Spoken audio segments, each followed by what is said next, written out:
বাংলায় এত চুরি, দুর্নীতি, অন্যায়, অবিচার হওয়ার পরও এই রাজ্যের শাসক দল তৃণমূল কংগ্রেস ক্ষমতায় যে টিকে আছে তার পিছনে অনেকগুলো কারণের মধ্যে অন্যতম প্রধান কারণ হচ্ছে যে এই রাজ্যের ভোটার তালিকায় প্রচুর পরিমাণে ভুয়ো ভোটার, বিশেষত যারা অবৈধ বাংলাদেশি রোহিঙ্গা, তাদেরকে ঢুকিয়ে রাখা হয়েছে এবং নিজেদের রাজনৈতিক স্বার্থে তৃণমূল কংগ্রেসই তাদের আধার কার্ড বানিয়ে দিয়েছে, ভোটার কার্ড বানিয়ে দিয়েছে, রেশন কার্ড বানিয়ে দিয়েছে এবং সেই জন্য তারাও খুব ভালো করে জানে এই তৃণমূল সরকারটা পাল্টে গেলে তাদের এইসব প্যাঁতারা বন্ধ হয়ে যাবে, তাদেরকে বাংলাদেশে ডিপোর্ট করে দেওয়া হবে।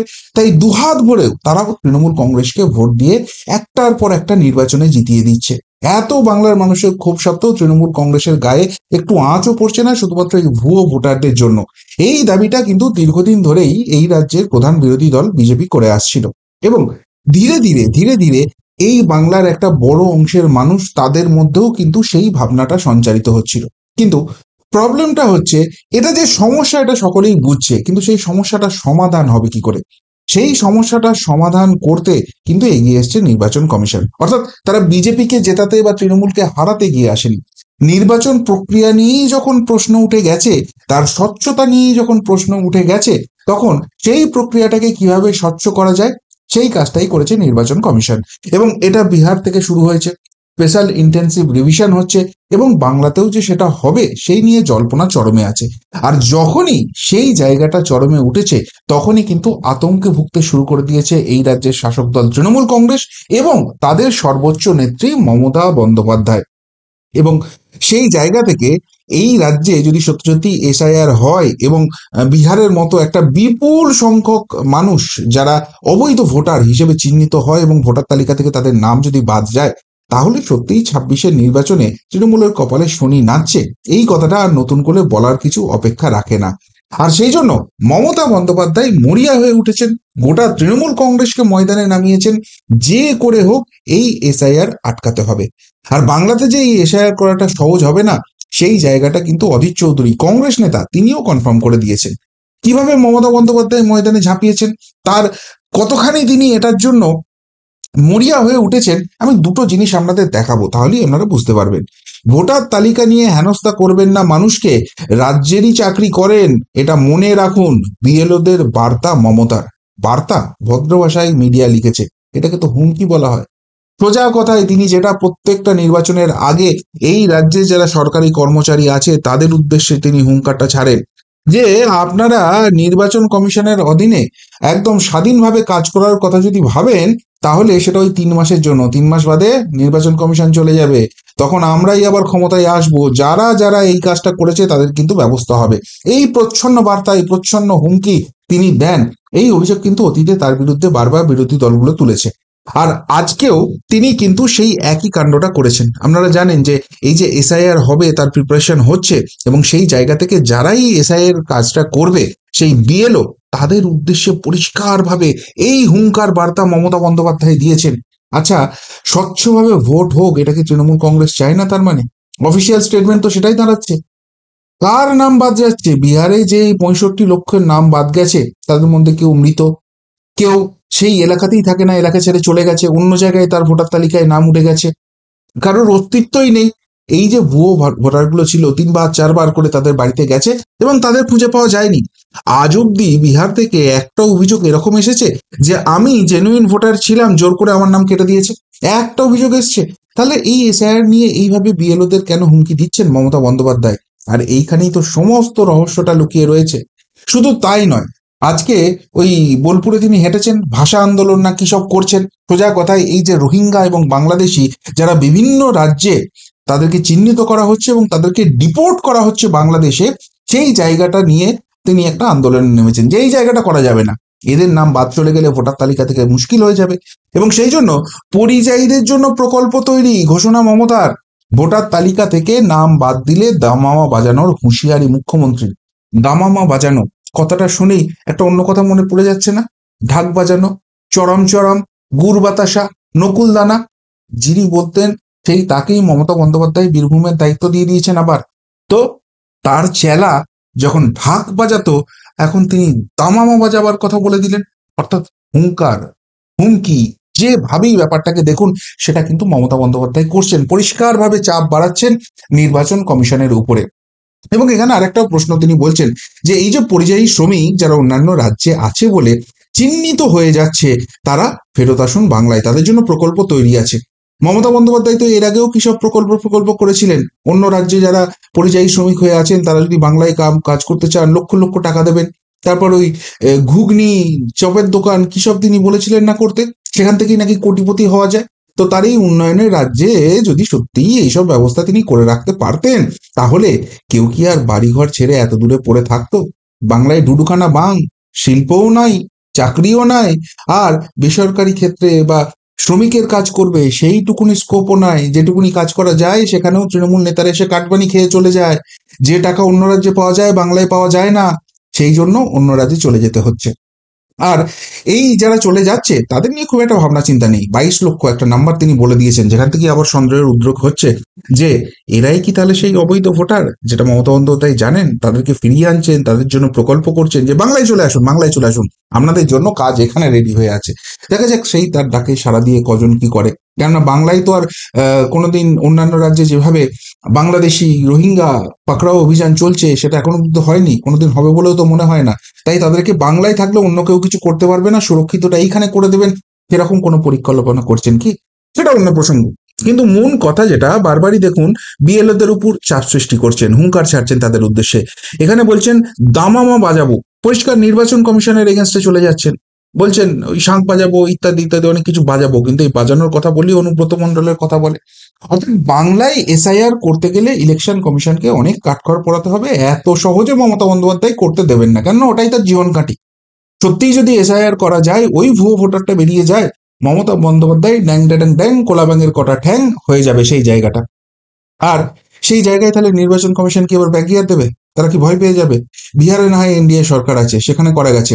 বাংলায় বাবা যেভাবে চড়াও হয়ে যায়, ইডি আধিকারিকরা গেলে শাহজাহানের সাঙ্গপাঙ্গরা তোলামুলি সব নেতাগুলো মেয়েরে মাথা ফাটিয়ে রক্তাক্ত করে দেয়, তাহলে বাংলাতেও কি সেই একই অবস্থা হবে? বিএলওদের উদ্দেশ্যে হুমকি চলে গেছে, নির্বাচন কমিশন কি ভয় পেয়ে গেছে? একেবারেই নয়। কেন একেবারেই নয়?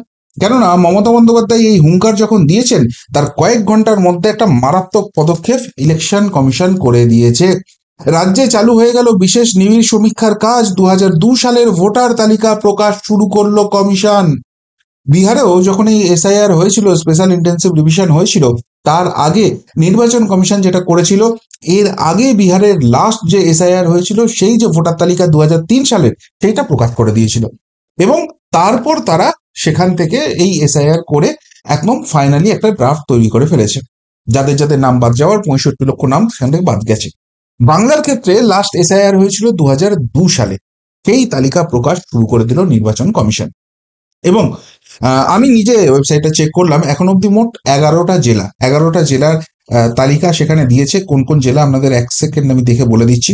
কুচবিহার, জলপাইগুড়ি, দার্জিলিং, উত্তর দিনাজপুর, দক্ষিণ দিনাজপুর, মালদা, নদিয়া, হাওড়া, হুগলি, মেদিনীপুর এবং বাঁকুড়া, এই 11টা জেলার কথা যে 2002 সালের যে এসআইআর হয়েছিল সেখানকার যে ড্রাফটটা ছিল সেইটা কিন্তু প্রকাশ করেছে। অর্থাৎ বাকি জেলাগুলো 2-1 দিনের মধ্যে প্রকাশ হয়ে যাবে। আর এইখান থেকেই 2-2-4 হচ্ছে, তাহলে কি বাংলাতেও এবার এসআইআরটা চালু হয়ে যাবে? মমতা বন্দ্যোপাধ্যায় যতই হুঙ্কার ছাড়ুক, নির্বাচন কমিশন পিছিয়ে আসার বান্দা নয়। এই প্রশ্নটা উঠে যাচ্ছে। কেন উঠে যাচ্ছে? কেননা এই যে এসআইআর করতে হবে সেইটা করার জন্য একাধিক পদক্ষেপ কিন্তু ইতিমধ্যেই নির্বাচন কমিশন করে নিয়েছে। একদম প্রথম থেকে ভাবনা চিন্তাটা করুন। এতদিন আমরা দেখতাম এই নির্বাচন কমিশনের যে সিইও, মানে যার হাতেই সবটা থাকবে নির্বাচনের দায়িত্ব, সেটা মমতা বন্দ্যোপাধ্যায়ের সব থেকে অনুগত যে সৈনিক আছে তাকে করে পাঠানো হতো। বারবার বিজেপি এই অভিযোগ করেছে, বিরোধীরা এই অভিযোগ করেছে। এবারও সেই প্রক্রিয়া হয়েছিল, কারণ আরিজ আফতাব এর আগে যিনি ছিলেন তার মেয়াদ শেষ হয়ে যাচ্ছে। তো মমতা বন্দ্যোপাধ্যায় যথারীতি তার পছন্দের লোকের নাম পাঠিয়ে দিয়েছে যে একেবার করে দাও। কিন্তু নির্বাচন কমিশন সেখানে প্রথম খেলেছে। কিভাবে খেলেছে? তারা বলেছে যে সব থেকে সিনিয়র যারা রয়েছে সেই অফিসারের পুরো লিস্ট পাঠাও আমাদের কাছে, আমরা সেখান থেকে চুজ করব, তোমার তোমার যে মেরিট রয়েছে সেই মেরিটের বেসিসে পাঠাও। এবং সেখান থেকে নির্বাচন কমিশন বেছে বেছে বেছে বেছে এমন একজন অফিসারকে দায়িত্ব দিয়েছেন যিনি ঠিক রিটায়ার করছেন 2026-এর জুন মাসে। অর্থাৎ নির্বাচনটা শেষ হবে আর তিনি রিটায়ার করে যাবেন। এই যে মমতা বন্দ্যোপাধ্যায় বলেন না যে এই 3 মাস নির্বাচন কমিশনের আন্ডারে থাকছো, তারপর তো আমরাই ক্ষমতায় আসছি, 5টা বছর আমাদের আন্ডারে কাজ করতে হবে। সুতরাং এরকম যদি কাউকে এই দায়িত্বে বসানো হয়, ডেফিনেটলি একটা ভয়ের পরিবেশ কাজ করবে। তারও পরিবার পরিজন আছে, তার বাড়িতেও সন্তান আছে, এবং এরা যে কি করে দিতে পারে কোনো ঠিক ঠিকানা নেই। ফলে সেই ভয়ের জায়গা থেকে কখনোই নিরপেক্ষ নির্বাচন করতে দেবে না, এবং তার গ্র্যাচুইটি আটকে যেতে পারে, তার পিএফ আটকে যেতে পারে, অনেক কিছু করতে পারে। কিন্তু যে যে নির্বাচন কমিশনার হিসেবে যাকে বসানো হচ্ছে, তিনি জাস্ট নির্বাচনের পরে চলে যাবেন। ফলে যে ক্ষমতায় আসুক তার তো কেউ কিছু করতে পারবে না, তিনি সেখান থেকে চলে যাবেন, এবার তিনি রিটায়ার্ড লাইফ কাটাবেন। ফার্স্ট ধাক্কাটা সেইখানে দিয়েছেন, মমতার পছন্দের অফিসারকে বসতে দেননি। 2 নম্বর যে জায়গাটা, এই যে এসআইআর হবে সেইটাকে মাথায় রেখে কিন্তু দফায় দফায় দফায় দফায় তারা ট্রেনিং দিতে শুরু করে দিয়েছে। এমনকি দিল্লিতে 17-18 জুলাই দিল্লিতে 1,000 কর্মকর্তাকে উড়িয়ে নিয়ে গেছে, যারা বিএলও ডিউটি করবে তাদের সেখানে ট্রেনিং দেওয়া হয়েছে। কলকাতায় ট্রেনিং হয়েছে। পশ্চিমবঙ্গের বেশিরভাগ জেলায় কমপ্লিট হয়ে গেছে। খুব সম্ভবত আগামীকাল বা আগামী পরশুর মধ্যে গোটা পশ্চিমবঙ্গের এই বিএলওদের ট্রেনিং কমপ্লিট হয়ে যাবে। সেখানে নির্বাচনের বিভিন্ন জিনিস নিয়ে ট্রেনিং দেওয়া হচ্ছে, এবং এসআইআর নিয়েও বলা হচ্ছে। যখন এসআইআর নিয়ে প্রশ্ন করা হচ্ছে, বলা হচ্ছে দেখুন আমাদের তো সবকিছু ট্রেনিং দিতে হয়, সমস্ত কিছুই সিলেবাসে রাখছি, কিন্তু এসআইআর নিয়ে কোনো নির্দেশিকা আসেনি। শুধু শুধু হয়? যেভাবে বিহারে এগোচ্ছিল ঠিক সেই একই পদ্ধতি হচ্ছে, অর্থাৎ বাংলায় এটা হবেই হবেই হবে, সেই জায়গাটা একদম নিশ্চিত করে ফেলেছে। এবং আর একটা আপনাদের খুব গুরুত্বপূর্ণ জিনিস দেখায়, সেটা হচ্ছে আপনারা জানেন যে এই যে নির্বাচন কমিশনের অফিস ছিল বা আছে, সেটা কিন্তু পশ্চিমবঙ্গের কয়েকটা দপ্তর, স্বরাষ্ট্র দপ্তর, মানে সরাসরি মমতা বন্দ্যোপাধ্যায়ের আন্ডারে আছে। সেখানে টাকা পয়সা, বাজেট থেকে আরম্ভ করে যা কিছু অ্যাক্টিভিটি সব কিছু সেখানে জানিয়ে করতে হবে। ফলে এরা চাইলেও নিরপেক্ষভাবে কাজ করতে পারবে না। মমতা বন্দ্যোপাধ্যায়ের দপ্তর সেখানে প্রভাব খাটাবে। তাই ইতিমধ্যেই একটা দাবি এসে গেছে বা একটা নির্দেশিকা এসে গেছে নির্বাচন কমিশনের তরফ থেকে, যে এটাকে স্বাধীন করে দিতে হবে, এদের জন্য আলাদা ফান্ডিং থাকবে, আলাদা বাজেট থাকবে। এইভাবে তোমাদের কারোর কোনো দপ্তরের আন্ডারে হবে না, সারা ভারতবর্ষের কোনো রাজ্যে নেই, পশ্চিমবঙ্গেও থাকবে না। ব্যাস, তৃণমূলের চিরবিরানি লেগে গেছে, বলছে না আমরা টাকা দিই, আমরা কেন এটা কন্ট্রোল করব না। ভাবুন একবার, টাকা দেন বলে নির্বাচন কমিশনকেও নাকি তিনি কন্ট্রোল করবেন, এবং সেই জায়গা থেকে আমাদের এক্সপেক্ট করতে হবে পশ্চিমবঙ্গে স্বচ্ছ নির্বাচন হবে, এবং তৃণমূল কংগ্রেস উন্নয়নের জোরে সেই নির্বাচন জিতবে, 250-260 আসন পাবে। এইসব ফাঁটবাজি যে কতখানি, সেগুলো প্রত্যেকটা স্টেপে তৃণমূল কংগ্রেস নিজেই ধরিয়ে দিচ্ছে। তো যাই হোক, সেই স্বাধীন করার পর, স্বাধীন করার নির্দেশিকার পর এবার ঠিকানা বদলাতে পারে রাজ্যের সিইও দপ্তরের, মুখ্য সচিবকে চিঠি কমিশনের। যেটা চিঠিটা এসছে তার বয়ানটা আমি পড়েছি, সেখানে বলা হচ্ছে যে নির্বাচন কমিশনের যে অফিস রয়েছে তার অ্যাক্টিভিটি অনেক বেড়েছে, এবং এসআইআর হলে সেটা আরও বাড়বে। বর্তমানে যেখানে অফিস রয়েছে সেখানে পার্কিং টার্কিং এর সমস্যা আছে, যোগাযোগের সমস্যা আছে, সেই জন্য একটা আলাদা পুরোপুরি ইন্ডিপেন্ডেন্ট অফিস তৈরি করো, যে অফিসটাতে গিয়ে এই সব অসুবিধাগুলো থাকবে না, এবং মানুষ খুব সুষ্ঠুভাবে কাজটা করতে পারবে। এটা গেল অফিসিয়াল মেল। কিন্তু অনেকেই বলছেন অন্তরালে যে আসল যে জায়গাটা, এই যে নির্বাচনী দপ্তর, সেটা ঘুঘুর বাসা হয়ে আছে বেসিক্যালি, এবং কোথায় যে কি চেঞ্জ করে রাখা হয়েছে কিচ্ছু ট্র্যাক করা সম্ভব নয়। সেই জন্য যখন নির্বাচন হয়, যখন ওই বুথের সিসিটিভি ক্যামেরার ওয়েবকাস্টিং হয়, এই ফিড ওখানে, সেই ফিড সেইখানে ঢুকিয়ে দেওয়া হয়। যখনই নতুন হবে সেখানে পুরো জিনিসের সেট আপটা হবে, এইসব ঘাপলাবাজি করার কোনো জায়গা থাকবে না। নির্বাচন কমিশন নিজের হাতে সমস্ত জিনিসটা সেট আপটা করবে, এবং যারা যারা এই জিনিসগুলো করতে পারে তাদেরকে আইডেন্টিফাই করে সরিয়ে দেবে। সেই জন্যই নতুন একটা জায়গার কথা ভাবা হচ্ছে।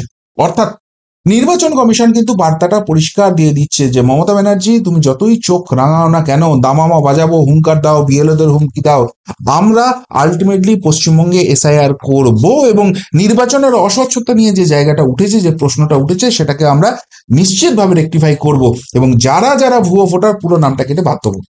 এবং এই প্রসঙ্গে একটা কথা আপনাদের মাথায় রাখতে হবে, নির্বাচন কমিশন কিন্তু আগে আর একটা কথা জানিয়ে দিয়েছে, যে কোনোভাবে যদি বাংলায় এসআইআর আটকানোর চেষ্টা করা হয় গায়ের জোরে, তাহলে প্রয়োজনে সেনা নামানো হতে পারে। অর্থাৎ অর্থাৎ কেন্দ্রীয় হস্তক্ষেপের কথা যেটা বারবার উঠে আসছে, সেইটা কিন্তু নির্বাচন কমিশনের অনুরোধে বা তাদের হস্তক্ষেপে সেই জায়গাটা তৈরি হওয়ার পরিস্থিতি হয়েছে। কোনো মূল্যেই মমতা বন্দ্যোপাধ্যায়ের এই যে পিসির বাড়ির আবদার, তার কাছে নির্বাচন কমিশন নতি স্বীকার করছে না, করবে না, এবং সেই সেই একরকম মনোভাবটা এখনো অব্দি দেখিয়ে যাচ্ছে। সত্যিই যদি নির্বাচন কমিশন এই মনোভাবটা ধরে রাখতে পারে, এবং শেষ পর্যন্ত যে ডিটারমিনেশন নিয়ে বিহারে করা হয়েছে সেটা পশ্চিমবঙ্গে ইমপ্লিমেন্ট করতে পারে, এইটুকুনি পরিষ্কারভাবে বলা যেতে পারে যে খেলা হবে। খেলা হবে, মানুষ সুষ্ঠুভাবে তাদের নিজেদের ভোটটা দিতে পারবে, কাউন্টিং নিয়ে ঝামেলা হবে না। তারপর গণতান্ত্রিক পদ্ধতিতে যে সরকার আসুক, যে দল নির্বাচিত হোক, কিচ্ছু বলার নেই। কিন্তু সেই পদ্ধতিতে খেলা হলে ওই পাঁচন বাড়ি চরম চরম গুরবাতাসা নকুলদানার এফেক্ট যদি তৃণমূল করতে না পারে, 250-60 ছেড়ে দিন, শুধু 50-60 হবে কিনা সেইটা নিয়ে এবার প্রশ্ন উঠে যেতে শুরু করেছে। কি বলবেন মমতা বন্দ্যোপাধ্যায়ের এই হুমকির বার্তা একের পর এক, এবং সেই জায়গা থেকে নির্বাচন কমিশনও চোখে চোখ রেখে যে কাজটা করার সেইটা করার, এই যে একটা অগ্রণী ভূমিকা সেই নিয়ে যদি কিছু বলার থাকে অবশ্যই কমেন্ট বক্সে কমেন্ট করে জানাবেন। এখনকার মতো এখানেই শেষ করলাম, ফেরত আসছি নতুন প্রতিবেদন নিয়ে খুব তাড়াতাড়ি। ভালো থাকবেন, সাথে থাকবেন, পাশে থাকবেন। নমস্কার।